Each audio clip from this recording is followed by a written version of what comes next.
길의 건반을 밟다. 박정혜. 어디로 가건 길 위에 선 사람들 누구나 엄의 지문을 남기지요. 안단테 칸타빌레 깊고도 느린 곡절로 온몸이 아끼거나 귀가 되는 길. 피아노 건반 위를 걸어가는 객원 연주자들.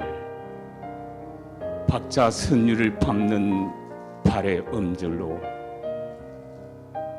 발목을 감았다 부는 솔솔 미파솔 라라솔.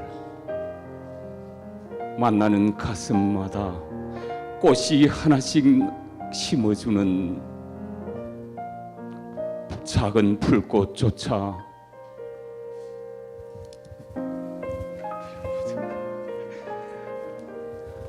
눈 맞추지 않으면 저 혼자 웃고 마는 이 가을 햇살 아래 야생의 원음을 노래하는 길 위에 선 저 사람들. 자작나무 숲이 내어주는 외지고 한갓진 길. 애둘러 걸으면 자작자작 따라오다 달리면 저도 달려와 보폭 행간을 채우는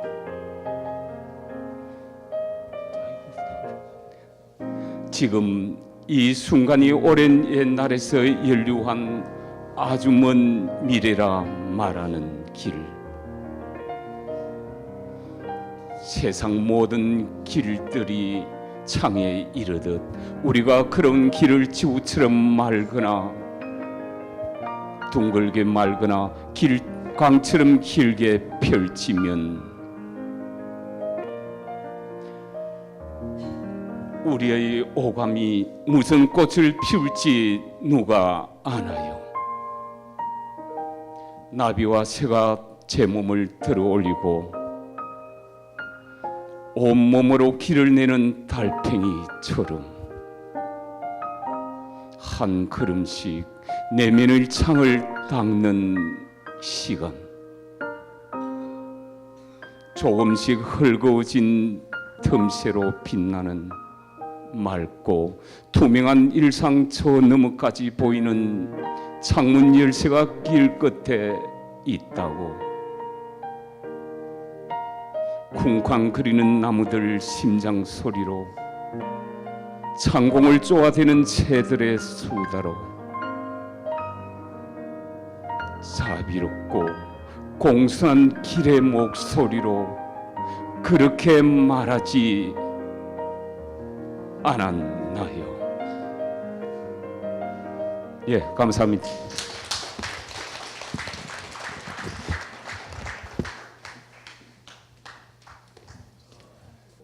오지랖 이정모.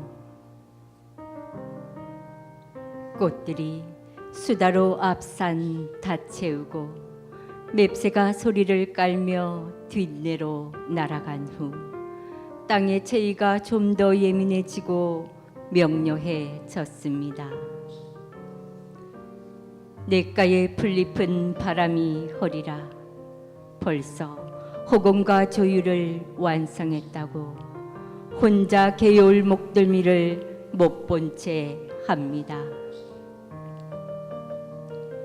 그 힘 받은 계절이 목도리 풀었는지 춘삼월의 상근을 죄다 화나고 눈을 먼저 맞추는 사람이 볕이 됩니다.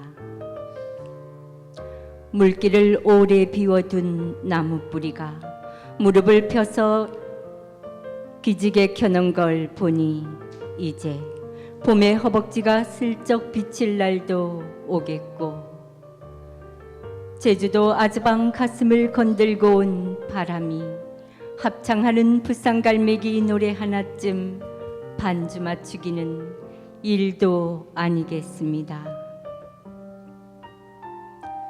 저 공손한 풍금 소리에 화난 마음들이 새순 툭툭 터진다는 전화를 받더니 콧김을 뿜으며 곱비를 풀고 있는 밭두렁에 민들레 노란 조명을 달고 있습니다. 민들레 노란 조명을 달고 있습니다.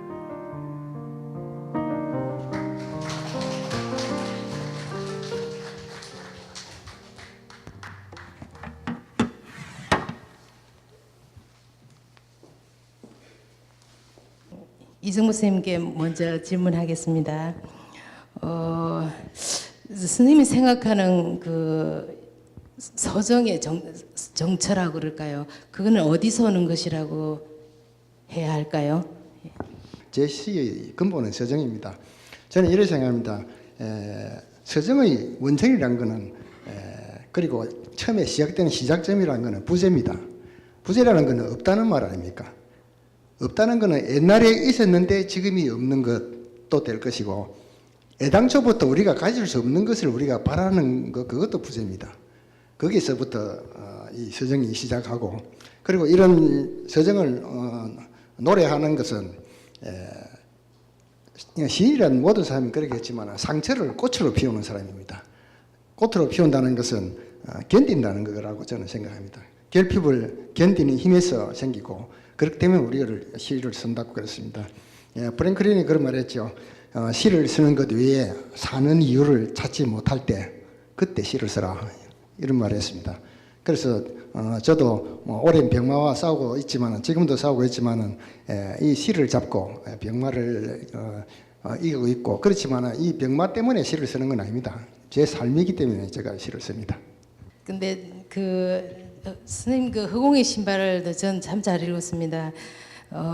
좀 선생님은 좀 이렇게 기사가 부산일보하고 국제신문하고 이렇게 그 시집 기사가 참 크게 났어요. 칼라판으로 정말로 크게 나왔어요. 사실은 그 쉽지 않은 일이죠. 그렇게 조그마한 게 보통 기사가 나는데, 근데 그게 아픈 얘기를 너무 많이 써가지고 그 자기 작품보다 그 개인적인 그 병력이 너무 화제돼서 속상했다고 양대 신문이 다 그랬다고 막 좀 서운해하시고 그렇지만 그 사실은 근데 그 어쩔 수 없는 그 상황이었고요. 근데 그게 오히려 시를 쓰는 게 에너지가 됐을 테니까요.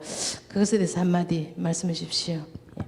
물론 병마가 영향을 끼쳤고, 그것 때문에 내가 절에 한 1년 있으면서 뭐 할 일이 없으니까 책이나 읽고 사색하고 그런 데서 제 생각이 많이 단단해지고 여물어졌다는 것은 인정을 합니다. 그렇지만 제 시집을 골고루 앞에서부터 끝까지 보면은 병 때문에 쓴 시는 3분의 1도 안 됩니다. 나머지는 제가 평소의 생각과 그러면 자연에 대해서 느낀 것, 그리고 우주, 생명, 삶 이런 것에 대해서 주로 노래한 것들이니까, 그 소련의 솔제니슨인가 기억은 잘 안 나는데 노벨상 수락 연설 현장에서 이런 소리 했습니다. 한 작가에 대한 정당한 평가를 하려거든 선입견을 배제하지 않고는 안 된다. 그 사람이 소련 작가라고 이데올로기적인 소설만 쓸 것이라는 것에 대한 그런 경계의 뜻으로 한 이야기지만은 똑같은 그런 것들이 시인에게도 적용된다 봅니다. 제 시를 뭐 이해하시려고 하면은 제가 아픔 때문에 이 시가 나왔다고 생각하는 것은 일부이고, 나머지는 제 삶의 주제는 삶입니다. 제 시에도 보면 이런 구절이 나옵니다. 누가 사는 것이 벼랑이라고 하는가? 벼랑이 밀어올린 한 송이 꽃이 진정한 삶이다. 저는 그렇게 생각하는 사람입니다. 이상입니다. 네, 그 말씀은 그 주어진 삶을 통해서 어떤 그 지속적인 내가 작업을 한 것이지 내가 병마 때문에 이제 작품을 그렇게 쓴 건 아니다. 이제 그 말씀인 것 같아요. 박정현 쌤 질문 드리겠습니다. 네, 사실 박정현 쌤 시집은 해설이 없어요. 시집에 해설이 없는 대신에 정말로 열심히 읽는다고 읽었는데 해설이 없어서 오히려 저는 평론가 쌤도 계십니다만 해설이 없어서 제 마음대로 아주 좀 참 행복하게 시집을 읽은 건 사실이에요. 제가 표현하고 이런 거는 좀 부족할 수는 있지만 정말로 잘 읽은 시집 중에 하나예요. 이제 쌤 시집에서 제가 키워드를 이렇게 보니까 바람이라든지 달이라든지 비라든지 새라든지 주로 그 허공에 존재하는 것들에 대한 이게 거의 시집 전편에 이렇게 키워드로 이렇게 깔려져 있더라고요. 그러면 우리가 시는 누구나 이렇게 노마드 의식이 있죠. 그러면 선생님은 어떤 의식으로 시를 썼을까요?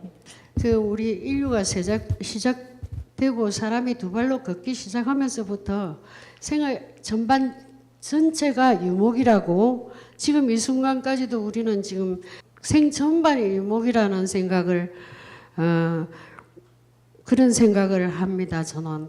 근데 태어나서 저기 병원에서 그 바이탈 그래프가 쭉 하고 멈추는 그 순간까지, 우리가 그 바이탈 그래프에서 떠나기 전까지는 전부 연결된 그런 소통 관계인데요. 저는 그 선생님 시 중에 그 마두금이 선생님 몽고의 악기죠, 전통 악기죠. 두 줄로 된 그 마두금 그 시를 쓰셨는데, 저는 그 마두금이 어떤 악기일까 싶어서 유튜브로 이렇게 한번 찾아봤어요. 와, 정말로 제가 그걸 들어보니까요, 정말 이렇게 앉아서 들을 수 없는 그 소리였어요.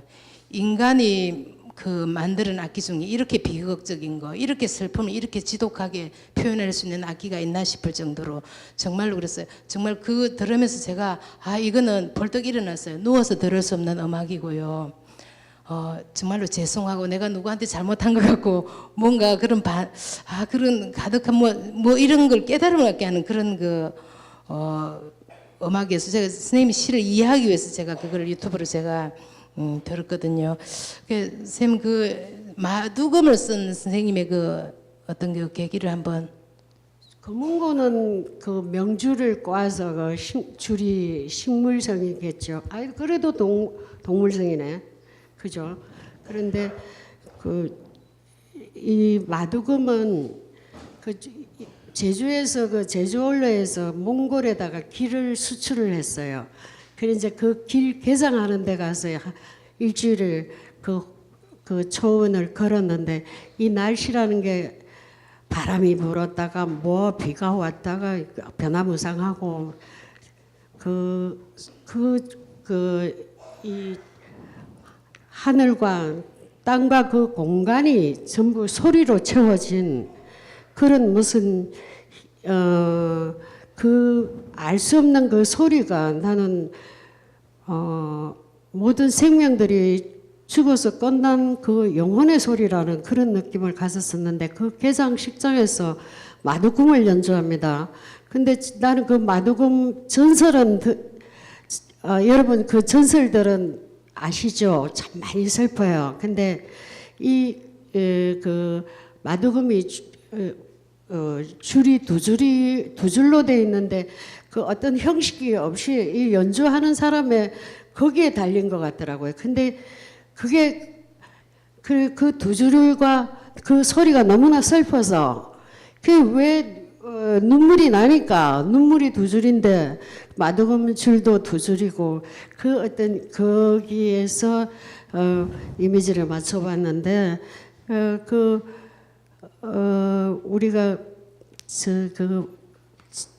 지휘선, 그 바이올린 선율 하나로 지휘선상의 아리아르카는 것도 사람이 연주했을 때는 아마도 고도화된 고급 음악이겠지만, 마두금은 거칠기 짝이 없는 정말 마음대로 우는 악보, 그게 바람의 악보다, 이런 생각을 가지게. 이정모 선생님 표제시 중에 저는 고요의 시편이 시집 전체를 저는 관통하는 작품이라고 생각했거든요. 사실 이 고요를 쓰게 된 거는 겨울날 절에서 이제 자고 일어나서 문을 탁 여는데 온 세상이 하였어요. 눈이 내려가고 온 세상에 전부 흰색이었습니다. 그래서 너무나 충격을 받고 신발을 신고 밖에 나가가 저 들길을 보니까 스님 한 분이 걸어가시는 게 보이더라고요. 그래서 그게 모티브가 내가 이 글을 썼는데 화난 나이였는데 고요를 느꼈습니다. 그래서 이 고요에 대해서 그때부터 제가 생각을 하기 해가지고 과연 이 알 수 없는 어떤 힘, 어떤 분은 그랬죠. 시란 것은 말할 수 없는 것을 언어적으로 비껴 말하는 것이 시인이다. 그런 이야기를 했는 걸 정말 절실하게 느꼈습니다. 말할 수 없지만 우리가 느끼는 건 있습니다. 이 고요와 같은 순간. 그래서 저는 생각하기에 우주의 주인은 과연 사람인가? 나는 아니라고 생각한다. 우주의 주인은 암흑입니다. 암흑. 암흑이라는 건 다시 말해 고요죠. 암흑 속에서 빅뱅이 일어나서 빅뱅이 물체와 물체가 부딪히는 순간에 빛이 발생했고 빛으로 인해서 그 다음에 그 에너지에 의해서 탄소와 수소와 화수 그런 모든 원소들이 뭉치고 거기서 사물이 태어나고 그래서 나는 생명이 기원이 됐다고 생각하는 사람이기 때문에 우리 사람도 생명이 닿으면은 결국 암흑 속으로 그 다음에 고요 속으로 돌아가죠. 끝에 결국 남는 거는 고요니까 이 우주의 주인은 고요라 하는 그런 생각하여서 어쩔 수 없이 인간이란 것은 생명의 한계성을 가지고 있기 때문에 그 고요가 과연 우리 삶에 어떤 부분을 영향을 미치고 우리는 어떻게 살아야 되는가 하는 그런 사유를 그냥 할 일 없이 이렇게 노래를 해봤습니다.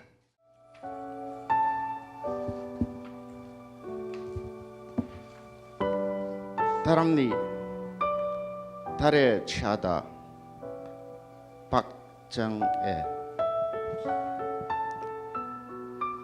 바람도 깃을 접어 밤새 소리 더 밝은 밤. 상간백치 빈집 한 채로 두둥실 떠오르는 달. 저기 저 달 속에 빙그레 웃는 달고 맛있는 두레밥상 한 상 차려져 있다.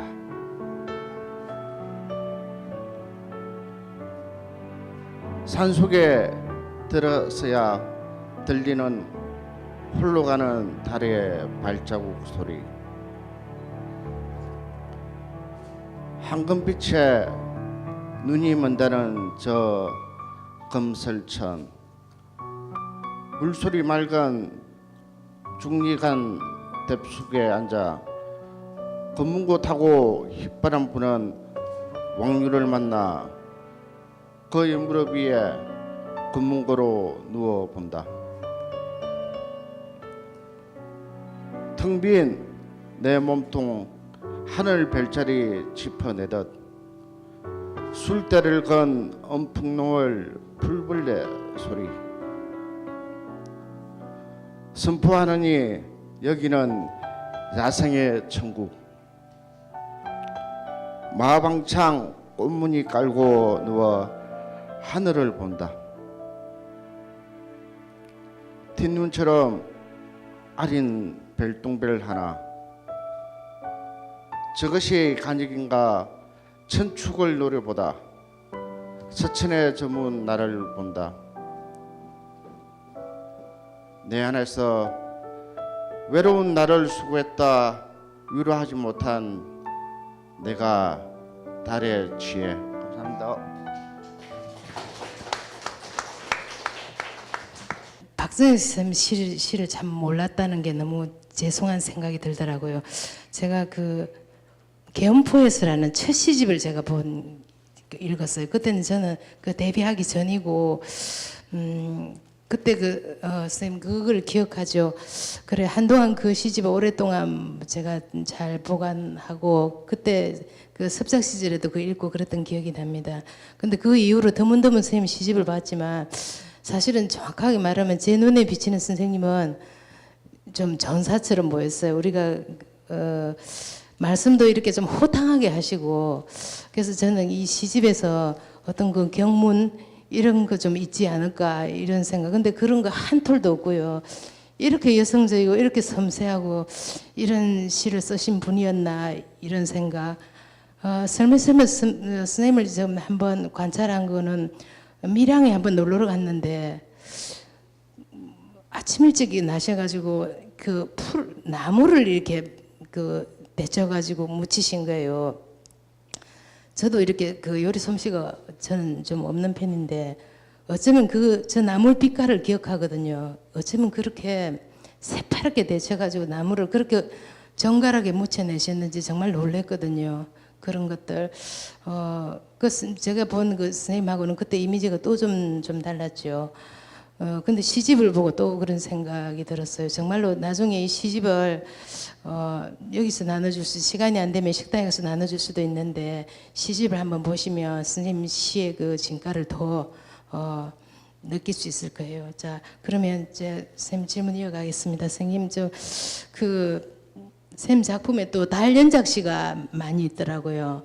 그래 제가 거기서 이렇게 몇 개 보니까 달안니라는 시에서 산속에 들어서야 들리는 홀로 가는 달의 발자국 소리 정말 감각적이죠. 그죠? 그다음에 달3 딱 한 방 장전한 방아쇠 놀이에 검지를 걸고 허공의 중천을 향해 탕탕 뚫린 구멍. 달5 내 심장과 한쪽 눈을 저 한 마리 섬에게 주고 말았다. 달을 한 마리 섬으로 표현했거든요. 이런 신선한 이미지를 갖고 계신 거, 그게 앞에 제가 언급한 그 선생님께서 이렇게 말하니까 아까 이제 자꾸 노마드 의식 얘기해서 이렇게 좀 흘러갔지만 그거하고 다르죠. 선생님이 평소 때 이렇게 좀 걷기 환경 운동 많이 하시고 그런 게 그게 좀 남다른 그 감성으로 다가오지 않았을까. 선생님이 생각하는 그 달의 이미지를 말씀해 주십시오. 태양이 남성으로 본다면은 달은 단연 여성으로 우리들 대체 그렇게들 생각하잖아요. 근데 정말이지 달은 여자입니다. 우리 여성들은 남자들이 안 하는 달거리 합니다.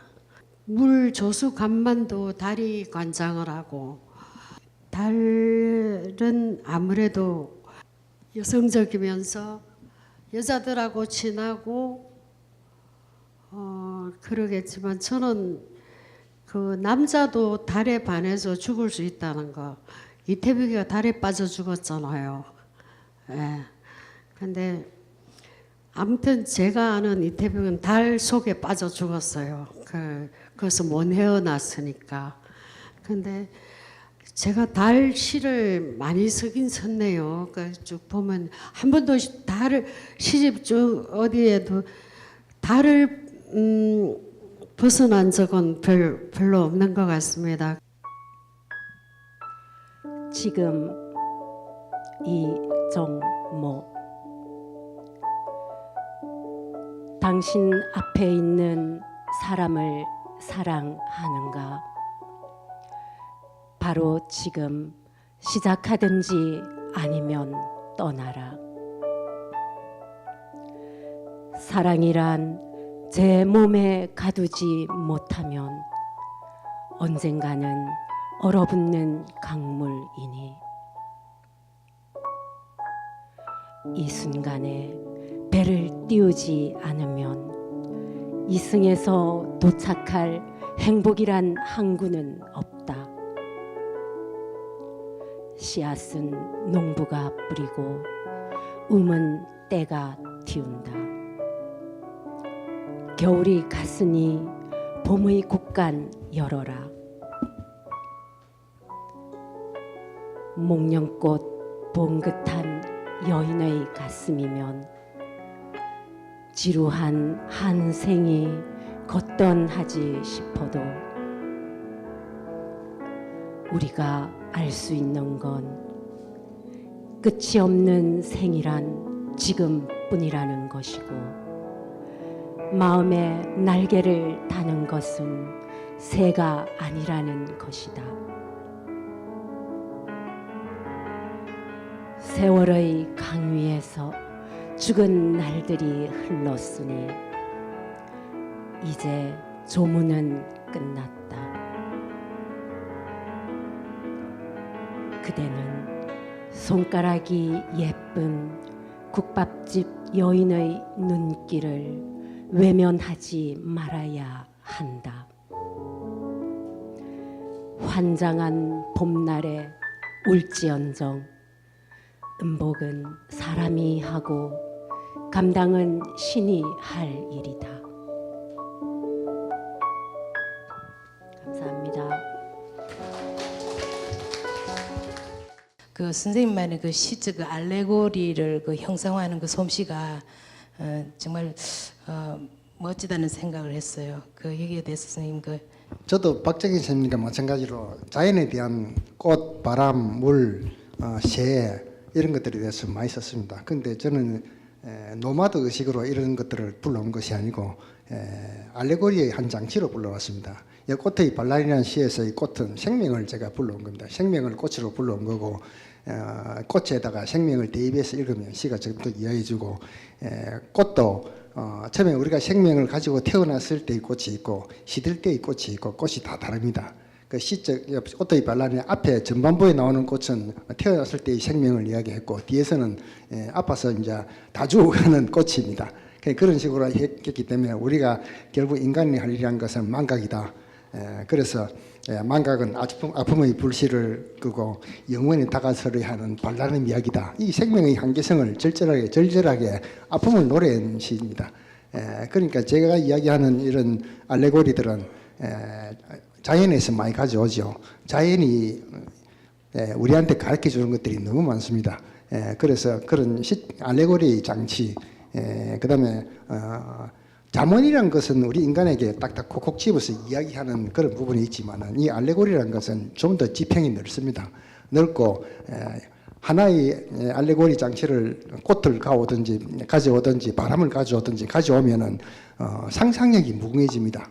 여러분들은 여기 이 자리에 모이신 분들은 전부 다 상상력이 보통 분들보다는 아주 특출하신 분들입니다. 저는 그렇게 믿고 있고 시를 쓰거나 앞으로 시를 쓰려는 사람도 마찬가지겠지만은 이게 상상력이라는 건 인간에 있어서 최고의 미덕이라고 생각하고 어째 보면 과학보다도 더 지평을 넓힐 수 있고 어떤 우리가 이해할 수 없고 말할 수 없는 것까지도 말해지는 그런 영역을 제공하는 지평이라고 생각하기 때문에 이런 제가 자연에서 이런 알레고리의 장치를 많이 가져와서 이야기하기 때문에 제 시를 읽다 보면은 이게 분명히 뭔가를 이야기하는 것 같은데 모르겠거들랑 여러분들이 상상력을 한번 동원해 보시면 아주 재미있을 겁니다. 저는 시를 자연의 상관물에서 가져오되 그것을 꼭 그 직접적인 그 물체만 가져온 것이 아니고 다른 것을 빗대어서 알레고리로서 썼다는 것을 이해하시면 더 쉽게 다가갈 수 있다고 생각됩니다. 사실 시집 전반에서 선생님 그 알레고리에 대한 그 자신 시적 그 방식에 대해서 얘기를 하셨는데 와 정말로 대단하시구나. 정말 그런 생각이 들었지만 제게 없는 부분이기도 하지만 사실은 어쩌면 다 읽고 나니까 시집이 너무 무겁다고 그러나요. 그래서 시를 읽는 맛이라고 그럴까. 저는 그 감각파니까요. 좀 이미지를 중요하게 생각하고 그러다 보니까 그런 점에서 어떻게 생각하세요? 그 전적으로 동의합니다. 손신미 시인의 시도 내가 참 좋아하는데 대단히 감각적이고 여성만이 특유한 감성을 가지고 이야기하는 것들을 보고 참 내로서는 도저히 따라갈 수 없는 어떤 영역에 여성들만의 전유물이랄까 할까 어떤 그 특권을 마음껏 누리고 계시는 시인이라고 제가 평소에 느끼고 있습니다. 그렇지만은 사람에 따라서 무거운 걸 좋아하는 사람도 있고 또 가벼운 감정적인 터치를 좋아하는 사람도 있고 그거는 읽는 사람 독자의 몫이니까 그거는 시인인 제가 감당할 몫이 아니고 그거는 일단 시란 거는 제가 어떤 의식을 가지고 썼으면은 독자들이 감당할 몫이고 이미 내 것이 아닙니다. 그러니까 아마 그 읽는 재미가 너무 무거워서 읽는 재미가 없다 하면은 그거는 제가 잘못 생각했죠.